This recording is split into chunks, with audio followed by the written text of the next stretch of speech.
tadi kita cerita tentang para pelaku. Nah, siapa-siapa aja sih yang biasanya berperan di mafia tanah? Nah, ini memang secara garis besar gitu kan. Nah, itu kita bisa menggambarkan seperti ini, tapi sebenarnya sangat kompleks mafia tanah. Dan setiap seiring berjalannya waktu, ini akan para pelaku-pelaku ini akan lebih detail untuk merancang atau mengskemakan praktek mafia tanah yang dia lakukan sehingga berjalan dengan rapi dan itu bisa dipertanggungjawabkan secara hukum. Ada yang bisa seperti itu. Makanya ini saya akan jelaskan satu persatu. Nah, di sini yang pertama ada oknum pengacara. Oknum pengacara ini perannya seperti apa?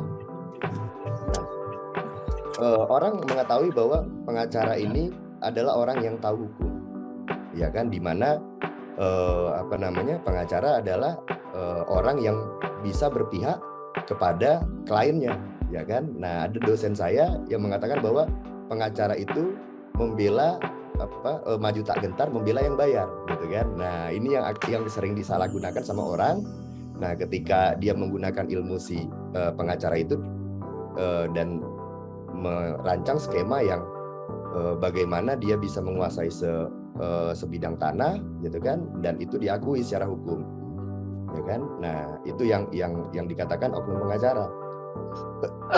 Nah, oknum camat, desa atau RT RW, bahkan wali kota sekalipun, gitu kan? Nah, itu perannya seperti apa? Nah, dari tadi skema yang sudah dibuat oleh oknum pengacara,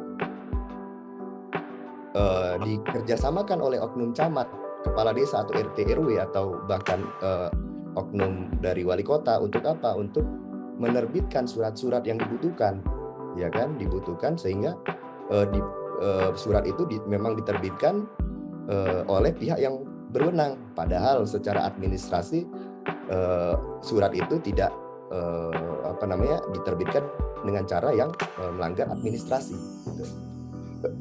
Nah, hal itu didukung apa lagi? Nah, hal itu didukung oleh oknum pegawai BPN atau Kantah selaku instansi yang berwenang terkait dengan objek tanah. Misalnya apa?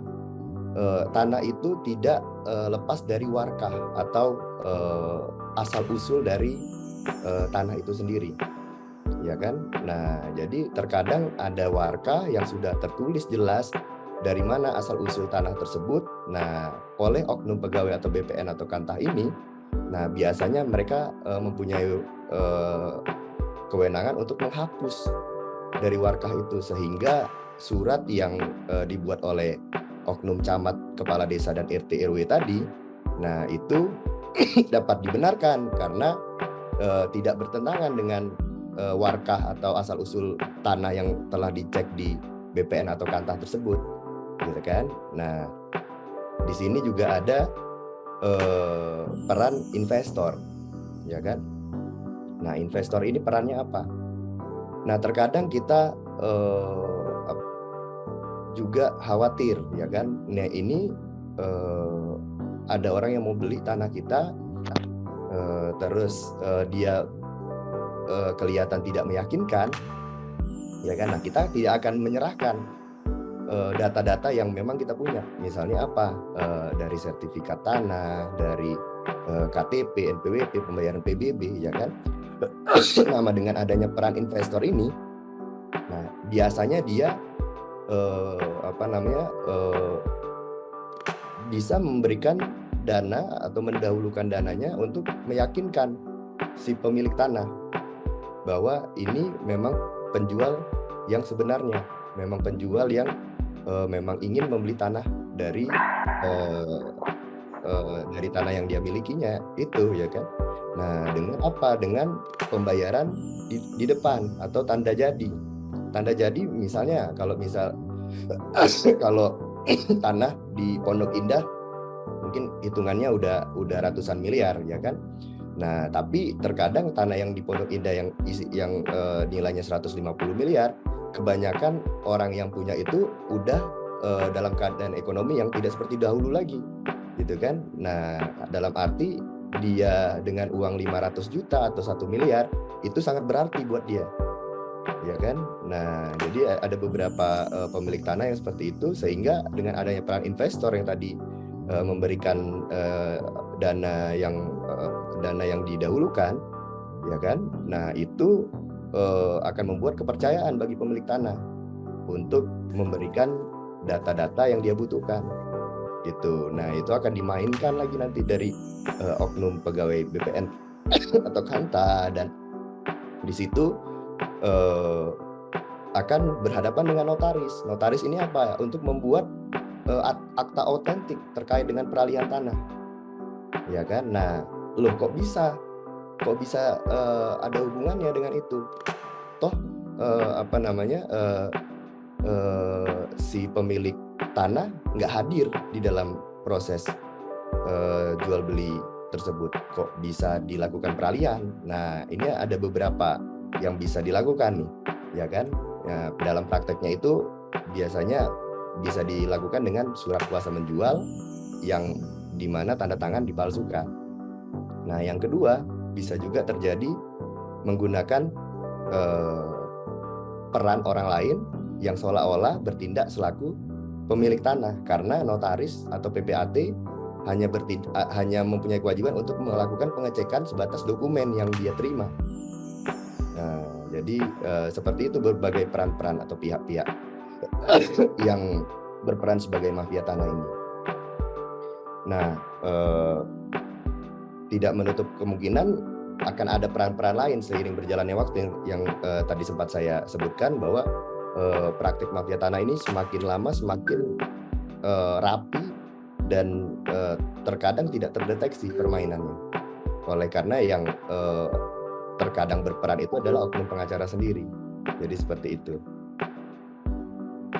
Nah, ini modus yang umumnya digunakan oleh mafia tanah. Yang tadi saya sempat mention, itu yang pertama menggunakan figur orang lain dalam membuat PPJB atau AJB di hadapan PPAT. Nah, terkadang ada yang notaris atau PPAT itu yang tidak berperan di dalam mafia tanah itu. Dia tidak berperan sebagai oknum di bagian mafia tanah itu. Nah, tapi karena orang yang berperan tadi udah terlalu rapi bermainnya, akhirnya notaris atau PPAT pun tidak mendeteksi adanya mafia tanah itu, adanya figur orang lain yang menghadirkan dalam pembuatan PPJB atau AJB yang ada, gitu kan. Nah, itu saya pernah kasus yang saya katakan tadi, bahwa investor berperan di situ untuk meyakinkan si pemilik tanah, sehingga pemilik tanah itu berani untuk memberikan berkas-berkas yang dia butuhkan. Nah, maka itu kita harus hati-hati juga, jangan tergiur dengan adanya pembayaran di depan oleh calon pembeli yang pada akhirnya kita serahkan semua dokumen-dokumen yang kita butuhkan, ya kan. Nah, kebetulan dalam hal ini klien saya pada saat itu ingin melakukan peralihan dari orang tuanya yang sudah meninggal kepada ahli waris, sehingga nanti ahli waris dialihkan kepada si pembeli, ya kan. Maka dari itu dia mempunyai keberanian untuk memberikan atau mempunyai alasan juga untuk memberikan seluruh berkas aslinya itu kepada notaris. Nah, itu yang saya bilang tadi, kadang-kadang adanya celah, gitu kan, celah-celah yang seperti itu dimanfaatkan oleh mafia tanah itu, ya kan. Nah, yang kedua apa tuh? Ada pemalsuan dokumen atau alas hak. Nah, pemalsuan dokumen atau alas hak ini berbagai macam bisa dilakukan, seperti misalnya girik atau letter C. Nah, itu terkadang girik atau letter C itu tidak rapi didata oleh kelurahan, ya kan. Nah, oleh karena itu banyak juga terjadi adanya praktek pemalsuan dokumen tadi. Tiba-tiba dia mengatakan bahwa dia punya girik, ya kan. Nah, padahal girik yang tadi dia yang dia punya itu udah terjual. Nah, lucunya itu ada kemarin itu saya punya dapat kasus itu. Jadi ada surat keterangan RT RW yang mengatakan bahwa benar girig itu terdaftar di kelurahan. Nah, ada tulisan di bawahnya, tapi girig tersebut telah terjual habis. Nah, itu dia edit sedemikian rupa sehingga tidak terlihat. Akhirnya yang orang baca itu adalah girig itu benar terdaftar di kelurahan. Nah, tapi sudah terjual habisnya dihapuskan. Nah, kita cek ke kelurahan, rupanya benar tidak ada itu surat dipalsukan. Nah, maka itu sekarang kita juga lagi proses hukum itu. Nah, itu salah satu yang terjadi dalam praktik mafia tanah. Jadi berbagai macam bisa terjadi. Nah, yang kedua, yang ketiga apa? Pendudukan secara ilegal atau tanpa hak. Nah, ini banyak juga terjadi di prakteknya. Yang tadi saya katakan juga bahwa ada orang yang punya girig, ada orang yang nggak punya sertifikat apa-apa. Dia hanya punya PBB bahwa dia membayar pajak ini.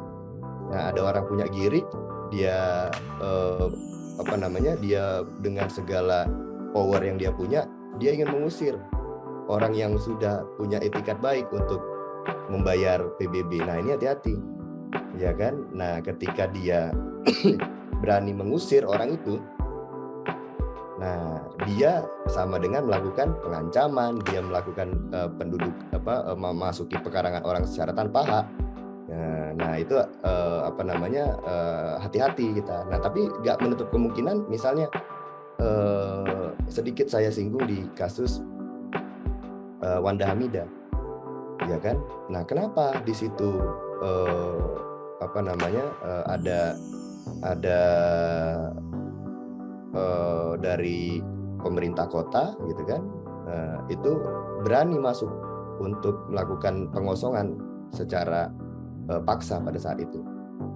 Nah itu harus dilihat, makanya kasus mafia tanah ini harus lihat di case by case. Jadi kalau dibilang wah itu berarti tanpa hak juga dong, dia nggak punya pada saat itu dia nggak punya sertifikat, si Wanda Hamidah juga nggak punya sertifikat, ya kan? Nah kenapa si wali kota itu berani untuk melakukan pengosongan secara paksa? Nah kalau berdasarkan, saya bukan pengacaranya Ibu Wanda Hamidah, tapi pada saat saya baca berita yang kredibel gitu kan, bahwa dasar Bu Wanda Hamidah itu memiliki hak atas tanah itu adalah SIP. Nah ini harus hati-hati nih, ya kan? Nah harus hati-hati dalam arti kita harus lihat juga alas haknya apa. Nah surat izin perumahan itu ada dasar aturannya bahwa itu sama dengan penghuni yang penghuni yang bukan memiliki. Nah gitu nih, izin SIP itu dia sama dengan penghuni yang bukan memiliki. Kedudukannya itu dia sama dengan melakukan sewa menyewa gitu kan, dengan dasar tanah yang sedang dikuasai oleh kepala daerah, ya kan. Nah bayangkan kita melakukan sewa menyewa, ketika ada orang yang sewa, dia udah jangka waktunya udah habis dan dia tidak mau keluar dari tanah itu gitu kan. Nah apa kita harus nunggu putusan pengadilan yang berkekuatan hukum tetap, ya kan? Nah itu makanya itu kita harus lihat case by case untuk tanah ini. Jadi dasar dia mempunyai tanah itu gitu kan. Nah terus lawan itu punya dasar apa, itu harus diperhatikan. Nah yang keempat itu adalah mencari legalitas di pengadilan dengan rekayasa perkara. Nah ini juga sering terjadi. Biasanya ini yang yang berperan adalah oknum pengacara. Nah, biasanya seperti ini nih terjadi. Dia sengketa, ya kan? Misalnya dia sengketa dengan ahli waris. Nah, dia sengketa dengan ahli waris. Nah, dia buat seolah-olah itu bukan tanah dari objek waris. Dia melakukan jual beli dengan pihak orang lain, jadi bukan objek waris. dia langsung beli dari orang lain tanpa ada perantara dari orang tuanya atau tidak ada sangkut pautnya dengan orang tuanya. Nah, bagaimana itu bisa menjadi bukti yang kuat? Memang ketika itu sudah dibuat oleh PPAT, gitu kan? Nah, itu menjadi akta autentik yang mempunyai kekuatan hukum yang sempurna, gitu kan? Nah, tapi bagaimana itu bisa menjadi suatu produk hukum yang bisa dipertanggungjawabkan, gitu kan? Nah, itu bisa terjadi biasanya dia melakukan gugatan kepada si pembeli tadi, ya kan? Nah, di mana tadi jual belinya itu direkayasa supaya rekayasa itu seolah-olah menjadi benar. Nah, dia melakukan gugatan kepada si pembeli tadi, gitu kan? Nah, sehingga gugatan itu akan berakhir pada putusan, ya kan? Nah, di mana putusan yang berkekuatan hukum tetap itu bisa dilakukan eksekusi, ya kan? Nah, ketika melakukan eksekusi pengadilan, nah itu orang lain tidak ada yang berhak untuk mengganggunya. Nah, itu juga pernah terjadi itu di praktek permafian tanah, ya kan? Nah, karena ya misalnya gugatan itu juga nggak diketahui sama pihak ahli waris yang lain, ya kan? Tiba-tiba udah keluar aja putusan, udah keluar aja eksekusi, ya kan? Apalagi dari pihak ahli waris itu tidak menguasai tanah, ya kan? Nah, itu akan lebih sulit lagi karena kalau ahli waris menguasai tanah mesti ada upaya hukumnya namanya verzet, ya kan? Verzet atas perintah eksekusi dari pengadilan atau perlawanan dari ahli waris, gitu kan, atas tanah yang dia kuasain dieksekusi, di mana dia tidak masuk dalam pihak tersebut. Tapi bagaimana kalau itu dikuasain oleh si ahli waris yang beritikat tidak baik tadi? Nah, ini menjadi permasalahan, ya kan? Dan itu pernah terjadi. Nah, selanjutnya itu ada pemalsuan kuasa pengurusan hak atas tanah. Nah, ini yang tadi sempat saya singgung juga. Jadi biasanya kuasa si penjual itu tidak perlu hadir langsung dalam membuat PPJB ataupun AJB di hadapan notaris. Hanya dengan kuasa dari kuasa menjual, gitu kan? Nah, itu bisa dilakukan PPJB maupun AJB, dan itu bisa sampai dengan balik nama dengan hanya dengan satu surat kuasa itu aja.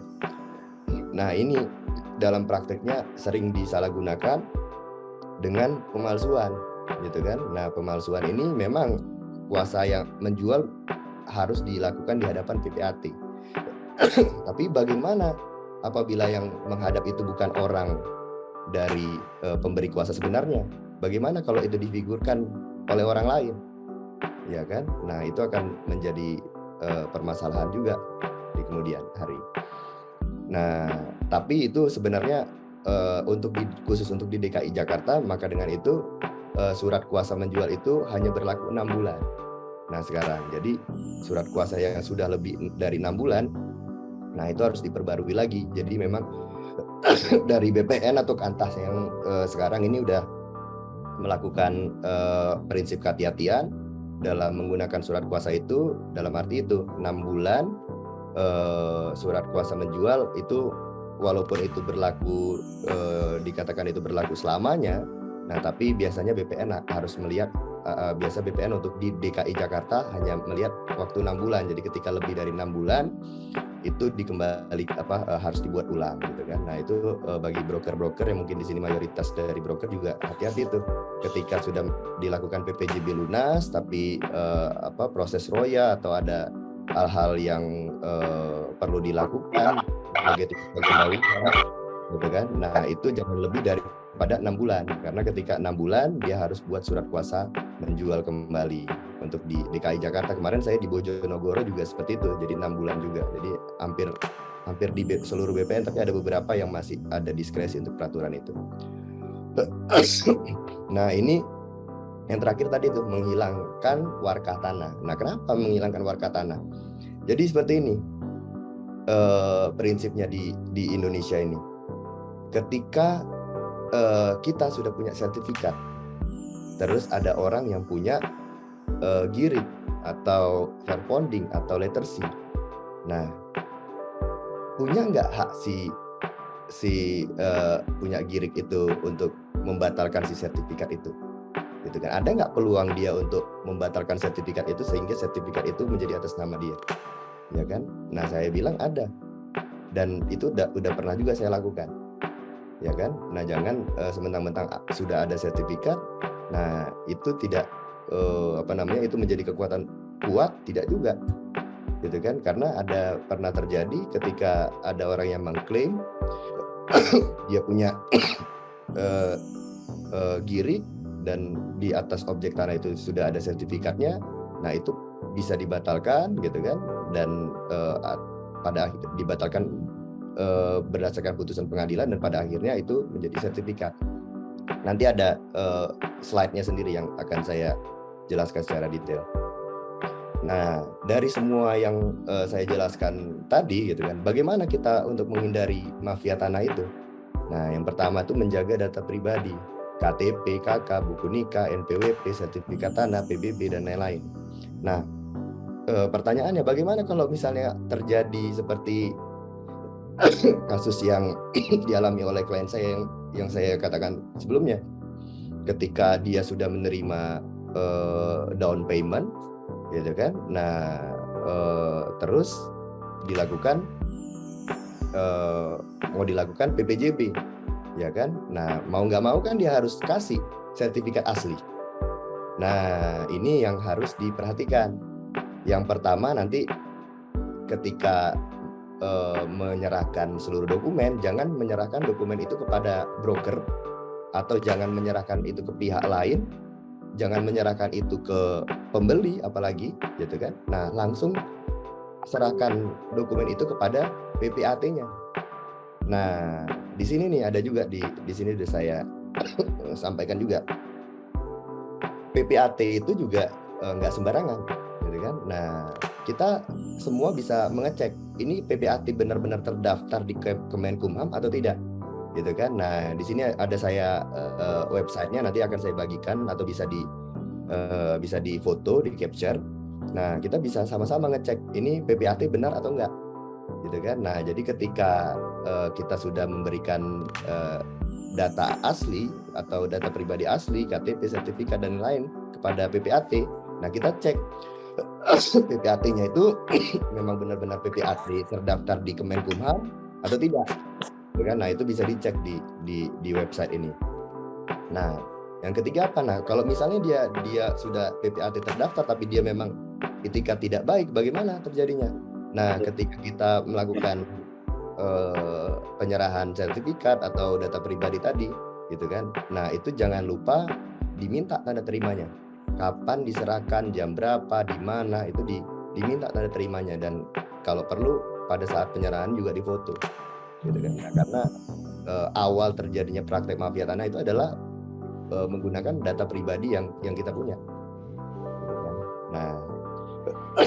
Nah, jadi itu sebisa mungkin kita menghindari jual beli kepada pihak yang bukan pemilik langsung. Nah, misalnya apa? Tadi dengan surat kuasa menjual, dengan segala alasan dia bilang bahwa itu tidak pembeli lagi sibuk atau apa, gitu kan? Nah, itu sebisa mungkin kita hindarin itu, ya kan? Hindarin itu kalau bisa sih juga ketika kita melakukan transaksi dengan kuasa menjual, di video call juga orangnya itu benar atau tidak, gitu kan? Nah, terus direkam, gitu kan? Nah, sehingga hal-hal itu sudah kita antisipasi, karena yang tadi saya katakan biasanya terjadi itu, gitu kan?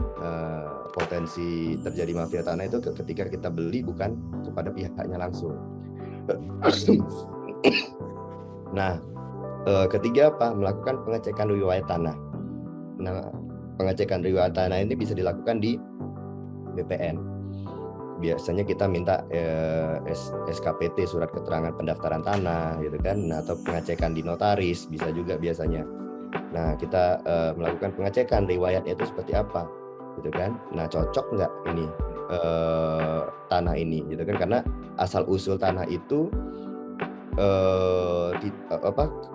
legal kekuatan hukum dari sertifikat tanah itu tidak terlepas dari riwayatnya itu seperti apa.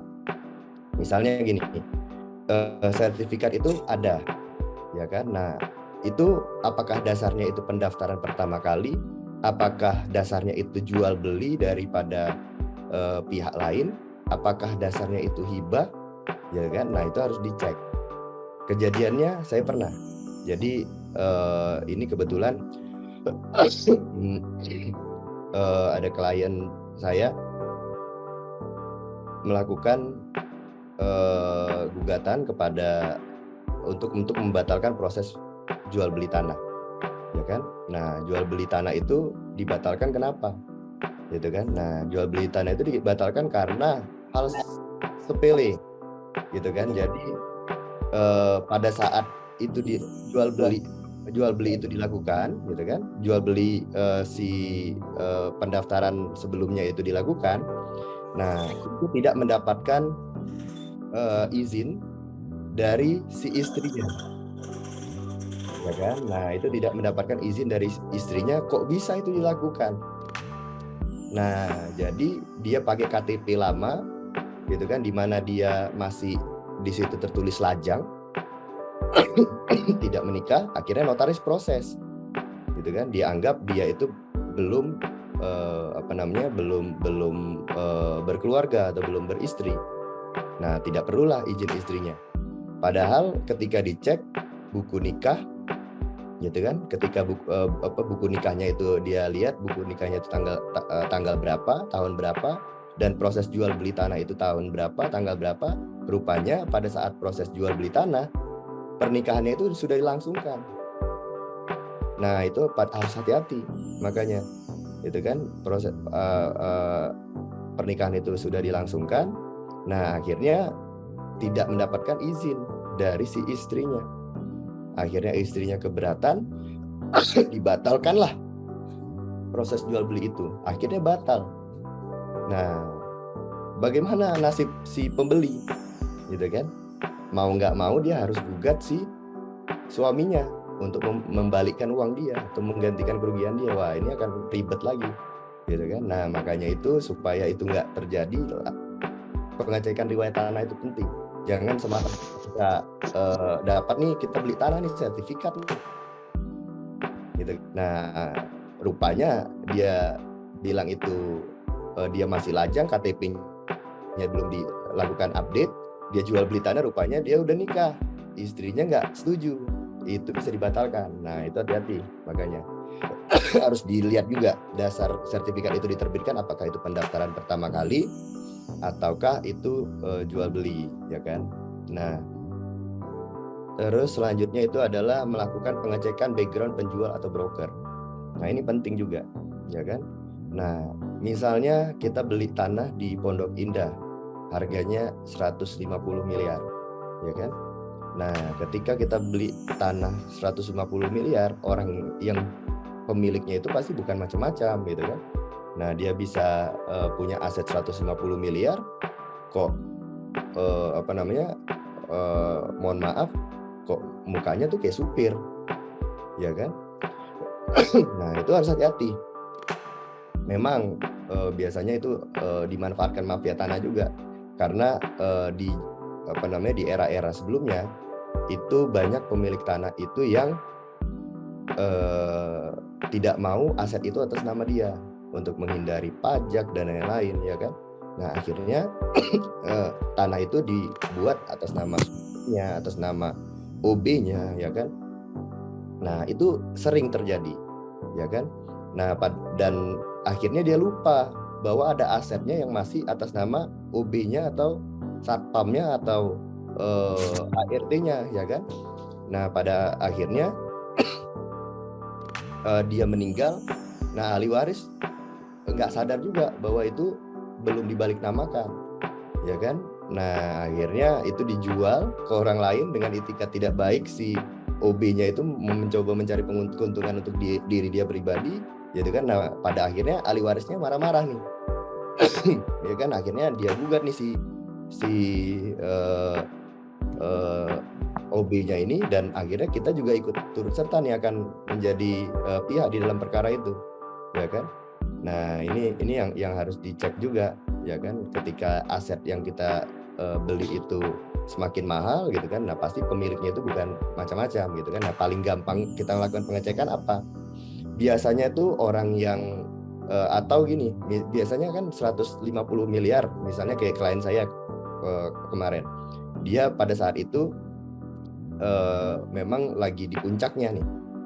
Nah, tapi sewaktu-waktu bangkrut sampai dia punya aset 150 miliar. Kemarin liburan kok cuma 2 minggu, benar lah nanya-nanya udah kayak lama nih bos. Pada saat ini dia uang 500 juta atau 1 miliar pun sangat berarti buat dia, gitu kan. Nah, dalam proses dia dari konglomerat ke ke kolaps gitu kan. Nah, itu pasti ada prosesnya. Kenapa dia bisa terjadi kayak gitu? Nah, bagaimana kita melakukan pengecekannya? Nah, itu kita bisa lihat dari direktori putusan Mahkamah Agung.